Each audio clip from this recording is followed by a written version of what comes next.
If you do low rows on the pulley and feel more back pain than muscle work, this video will completely change your workout.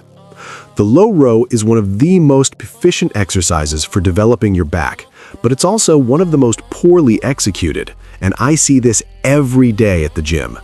People throwing their entire body back, dangerously arching their lower back, using momentum instead of muscle strength, and then they complain about pain, a stiff lower back, and results that don't appear.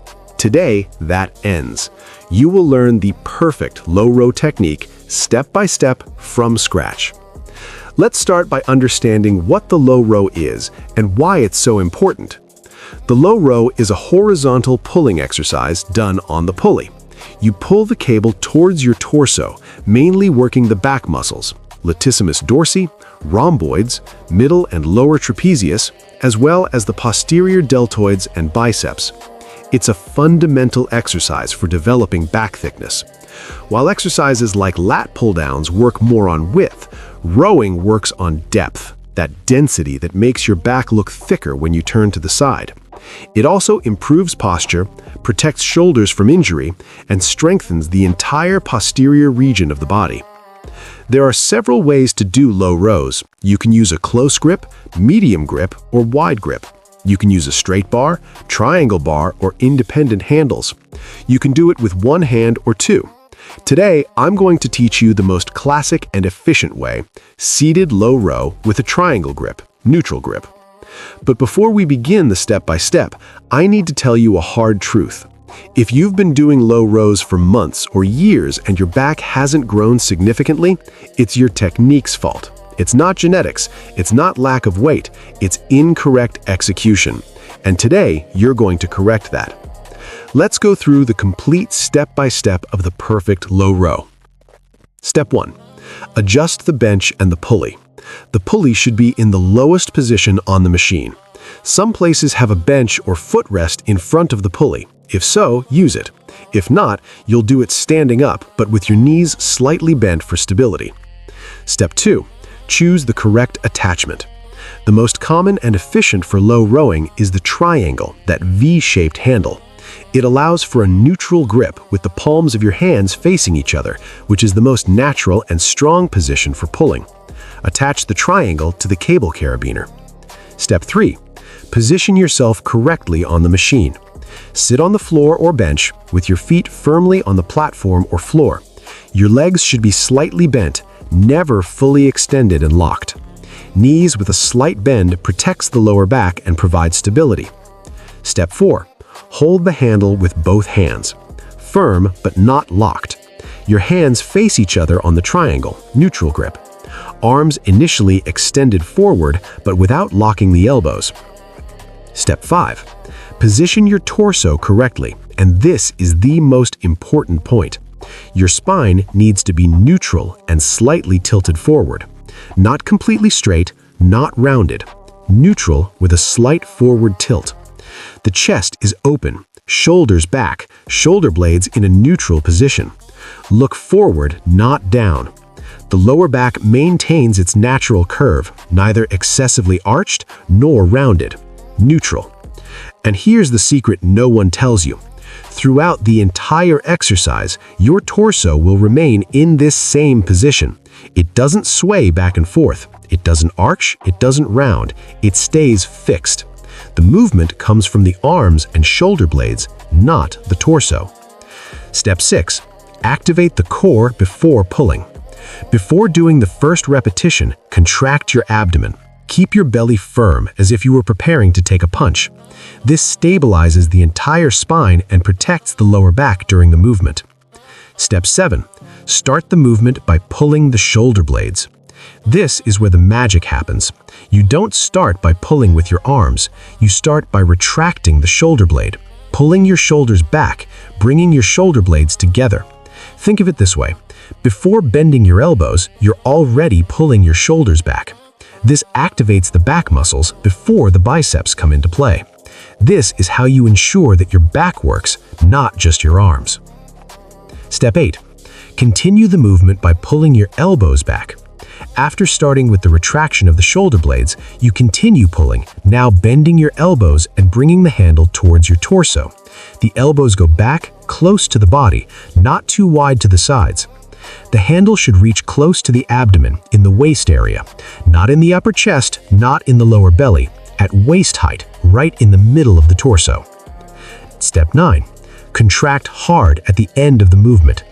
When the handle gets close to your body, do a strong isometric contraction. Squeeze your shoulder blades together with everything. Squeeze your back. Hold this contraction for a full second. This contraction at the end is fundamental. That's where you're really working the rhomboids, the middle trapezius. If you don't contract strongly at the end, you lose half the exercise. Step 10. Return in a controlled manner. Now you will extend your arms back to the starting position, but controlling the movement. Don't let the weight pull you. Don't relax completely. Maintain tension in your back during the return.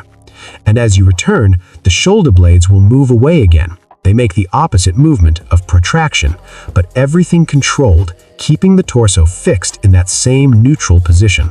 Throughout the movement, up and down, you breathe. Inhale as you return, exhale as you inhale. Breathing always synchronized with the movement.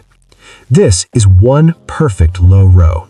You will do 8 to 12 repetitions per set, usually 3 to 4 sets in a back workout. Now let's talk about the fatal mistakes you're probably making that are destroying your back and your results. Fatal error 1. Swinging your torso back and forth. This is by far the most common mistake. The person pulls the cable and throws their entire body back, then goes forward again. It turns the exercise into a seesaw. When you do this, you take all the work out of your back. The movement becomes inertia, momentum. You're just swinging weight, you're not training muscle. And worse, this seesaw puts absurd pressure on the lower back. It's an injury waiting to happen. Your torso must remain fixed throughout the exercise. The only thing that moves are your arms and shoulder blades. The torso stays in that neutral and slightly inclined position, still.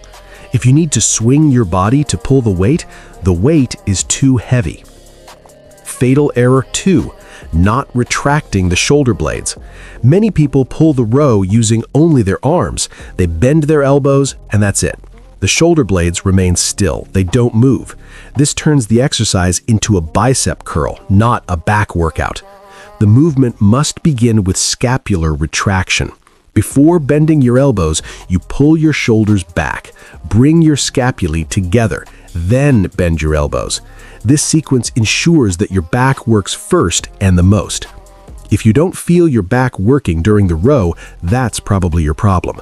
Learn to move your scapulae consciously. Fatal error 3. Pulling too high or too low. Some people pull the cable all the way to their neck, almost under their chin. Some people pull it down to their navel. Both are wrong. The ideal pull height in the low row is at waist height, in the middle of your torso. There you get the best contraction of the middle back muscles. If you pull too high, you recruit the upper trapezius too much and take away from the rhomboids. If you pull too low, you lose pull angle and efficiency. Always aim for your waist. The handle ends there, at the height of the navel or just above. Fatal error 4. Elbows too wide. When you pull with your elbows going too far to the sides, away from your body, you transfer tension to the posterior deltoids and lose recruitment of the latissimus dorsi. The elbows should go back close to the body, not touching, but close. Imagine you have a 100-reel note under each arm and you don't want to drop it. That's the ideal proximity. Fatal error 5. Using excessive weight. This is ego-destroying results. The person puts on the entire stack of weight, can't pull with technique, starts doing everything wrong, sways body, uses biceps, doesn't contract scapulae. In the low row, the right weight is the one you can pull while keeping your torso completely fixed, fully retracting your scapulae and contracting strongly at the end for all repetitions of the set. If you need to swing your body on the last rep, the weight is wrong. Lower it. It's better to do it with less weight and perfect technique than with a lot of weight and a horrible movement. Fatal error 6, not performing the eccentric phase in a controlled manner. Many people pull the cable and then simply let go, letting the weight return quickly with all the inertia. This is throwing half the exercise away. The eccentric phase, the return, is as important as the pull. You need to control the return, feel your back stretching under tension. This generates micro tears that lead to hypertrophy. Always control the return.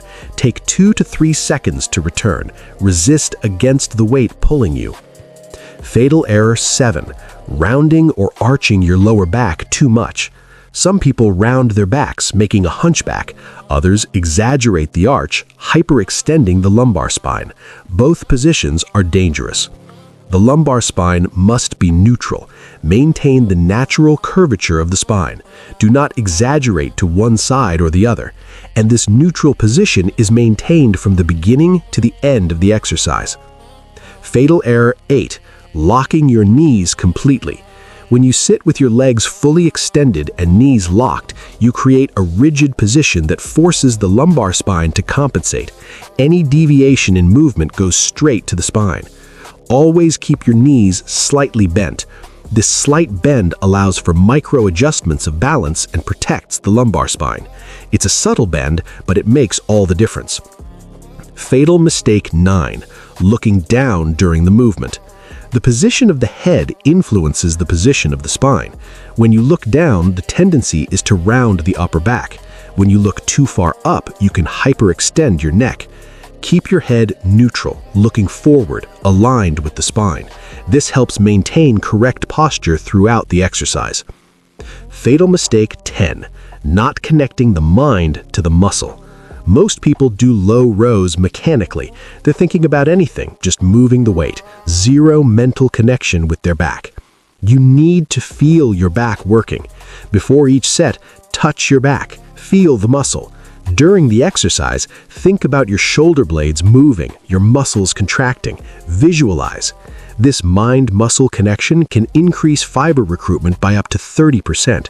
It's the difference between training and really training. Now let's talk about the variations of the low row that you can include in your workout.